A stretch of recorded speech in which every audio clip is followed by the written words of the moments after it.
Ako Tails sa naučil dospelé veci a Tails začal chápať, aké je to byť dospelý. Tails bol s priateľmi a stále si pripadal ako ten mladší.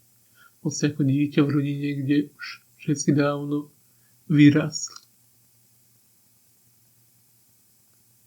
Tails sa naštval, pretože chápal svoju situáciu a tá mu už išla na nervy.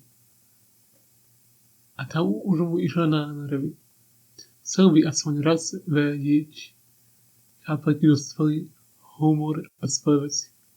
Proste chcel byť na frekvencii Roach, Sonika a Shadowa a svojich starších priateľov.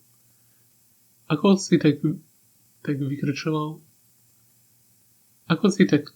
Tails vykračoval celý naštvaný, tak si ho všimla bytosť. Bol tu pán dospelosti. Z toho, čo si Tails šomral, vedel ho pochopiť. Dieťa chce chápať debatu, ktorá sa týka dospelých vecí. A tak, keď Tails bol už unavený, tak si ľahol do trávy a zaspal. Pán dospel mal šancu a tak sa zmenšil a vošiel do Tailsovej hlavy. Tam mu vložil všetky informácie spojené s dospelosťou. Potom z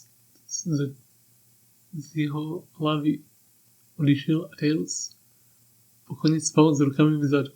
Odrazu sa mu prisnil sen o vajciach s párkom. Tails sa v sne tak zasmial, že sa prebral do reality. Tails si niečo uvedomil. Chápal dospelé veci. A tak si to namieril ku svojim priateľom a Tails začal smiať z vtipu, ktorý práve povedal jeho priateľ Sonic.